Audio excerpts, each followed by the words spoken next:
आजकल देश में जो भी होगा वो गुजरात में होगा। महाराष्ट्र से जितना भी कारखाने जाएंगे गुजरात में जाएंगे। ये त्रिभुवन पटेल का त्याग है, नहीं ऐसा नहीं बोलता हूँ। एक दूध उत्पादक किसानों की एक लड़ाई हुई, उसमें वल्लभ भाई पटेल, मोरारजी देसाई, त्रिभुवन पटेल जीते। तो आज उनका नाम लेकर आप इरमा को ये त्रिभुवन सहकारी यूनिवर्सिटी कह रहे हैं। तो इंस्टीट्यूट ऑफ रूरल मैनेजमेंट आनंद, ये आनंद भी गुजरात में है। आनंद है, सब कुछ आनंद ही चल रहा है आजकल। माननीय चेयरमैन मैडम, आज एक सही मानों में क्रांतिकारी भी कह सकते हैं, लेकिन हमारा इतिहास बिना भूले क्रांतिकारी कहना गलत होगा, क्योंकि ये जो विधायक आया है ये बहुत ही बड़ा अच्छा कानून है, लेकिन भूलना नहीं इस देश का इतिहास। 100 साल से भी आगे ज्यादा हमारे देश में एक कोऑपरेटिव मूवमेंट चलती रही, और आज हम उसके लिए एक यूनिवर्सिटी बनाने जा रहे हैं, उसका मैं स्वागत करता हूं। लेकिन उसी वक्त ये भी ध्यान में रखना चाहिए, नाम भी क्या दिया आपने? नाम दिया त्रिभुवन सहकारी यूनिवर्सिटी। ये त्रिभुवन जी कौन है? तो वहां से शुरू हुआ मेरा। आजकल देश में जो भी होगा वो गुजरात में होगा। महाराष्ट्र से जितना भी कारखाने जाएंगे गुजरात में जाएंगे। ये त्रिभुवन पटेल का त्याग है, नहीं ऐसा नहीं बोलता हूँ। एक दूध उत्पादक किसानों की एक लड़ाई हुई, उसमें वल्लभ भाई पटेल, मोरारजी देसाई, त्रिभुवन पटेल जीते। तो आज उनका नाम लेकर आप इरमा को ये त्रिभुवन सहकारी यूनिवर्सिटी कह रहे हैं।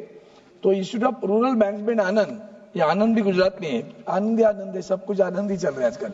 लेकिन एक बात इस पर जो स्वागत करते समय मुझे आज याद आती है कर्मवीर भाऊराव पाटिल की जी की। जिस कर्मवीर भाऊराव पाटिल जी ने स्कूल के लिए घर घर जाके, वो खुद ज्यादा पढ़े नहीं थे, और प्रबोधनकार ठाकरे जी जो वंदनीय हिंदू हृदय सम्राट बाला साहब ठाकरे जी के पिताजी, वो दोनों मिलकर जब उन्होंने देखा कि बहुत सारे उस वक्त भी बहुत रईस लोग थे, तो वो कहते थे हमारा नाम दे दो स्कूलों को, कॉलेज को, तो मैं पैसा देता हूं।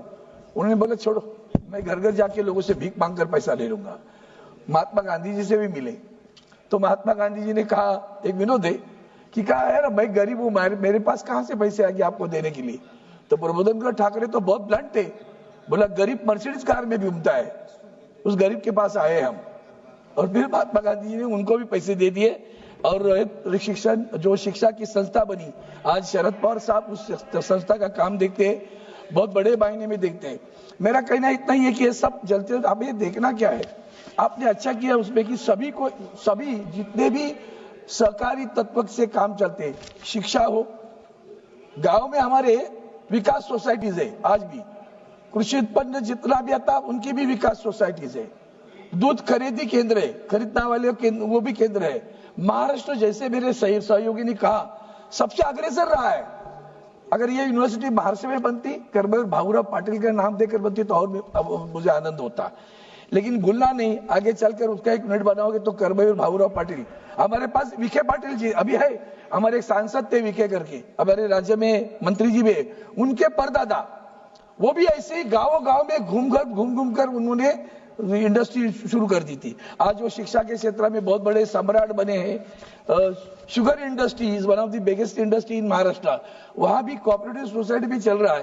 लेकिन आजकल वो घाटे में जाती, जैसे मेरे मित्र ने कहा, चीनी को भाव नहीं और किसानों के गन्ने को भाव नहीं। तो जैसे एमएसपी की बात आती रहती, उस बात पे बहुत सारे विषय आते रहते हैं। मैं इतना ही कहना चाहता हूं कि ये बिल बनने के बाद में एक यूनिवर्सिटी बनेगी, और उसको अपने एक्सीलेंस का क्रेडिट दिया है, वो जो दे रहे हैं ना, वो बहुत बड़ी बात है।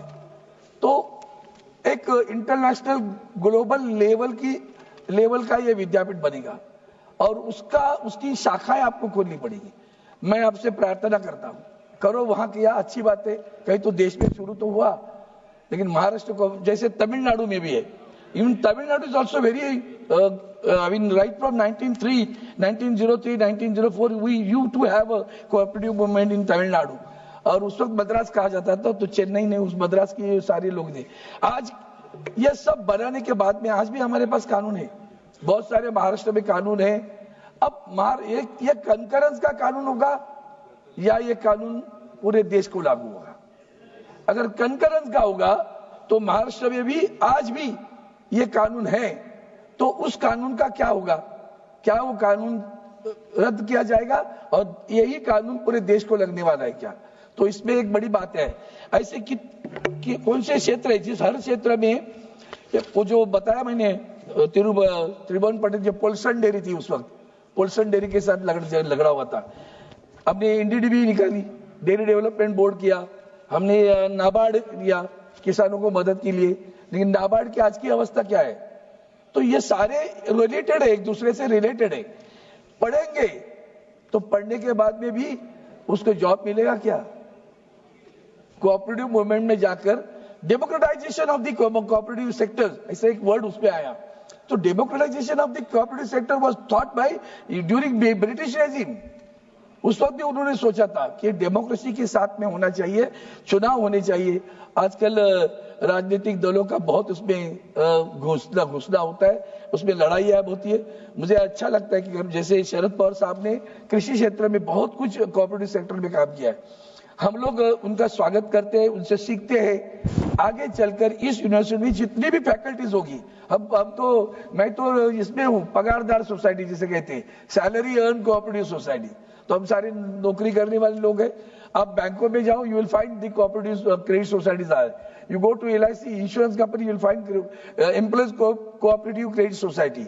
आप किसी भी क्षेत्र में जाइए, एयरलाइंस में जाइए, पेट्रोलियम में जाइए, जहां भी जाएगी तो आपको कोऑपरेटिव क्रेडिट सोसाइटीज का एक उल्लेख मिलेगा।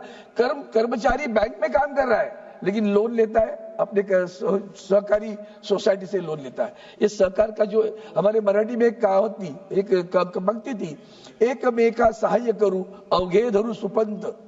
एक दूसरे को सहयोग करना, यही मतलब कोऑपरेटिव है। सुपंत, अच्छा मार्ग निकालना। ये मार्ग जो आप निकाल रहे, it should not lead to a privatisation. ये मुझे धोखा दिखता, जो प्राइवेटाइजेशन की नहीं जाना चाहिए, उसकी डेमोक्रेसी के तहत ये चलना चाहिए, उसके चुनाव होने चाहिए। और आज किसानों की मांग पर भी बोलूंगा, लेकिन किसानों की मांग तो बहुत है, परेशान है। सबसे ज्यादा कोऑपरेटिव सेक्टर में काम करने वाला राज्य देश में कौन है? तो महाराष्ट्र है। किसी भी जाओ, आप गन्ने में जाओ कि कृषि क्षेत्र में जाओ, रूरल एजुकेशन में जाओ, अर्बन एजुकेशन में जाओ, अर्बन एम्प्लॉयमेंट में जाओ, you will find cooperative sector is their existing in Maharashtra. और मैं बिल का स्वागत करते समय यही अपेक्षा करता हूं कि इस बिल के तहत आने वाली पीढ़ी, आपने डिग्री रखी है, डिप्लोमा रखा है, रिसर्च रखा है, अच्छी बात है, किया है पूरा, मतलब माइक्रो लेवल पर सोचकर बिल लाया है, लेकिन इसका फंक्शनिंग जो होगा वो डेमोक्रेटिक होना चाहिए। नहीं तो आजकल फेडरलिज्म ही खत्म हो रहा है, सब कुछ गुजरात, सब कुछ दिल्ली, बाकी सब गली में चिल्लाते रहो, ये नहीं होना चाहिए। वो जो उदार अंतःकरण से हमारे सारे बड़े नेतृत्व ने जो काम किया है उसको आगे लेकर चलेगा। ये बिल का स्वागत करता हूँ और इसलिए कहता हूँ कि इसका ध्यान में रखो, it should percolate down to common man, so that सामान्य जो हमारा नागरिक है उसको इसका लाभ मिलना चाहिए। धन्यवाद जी।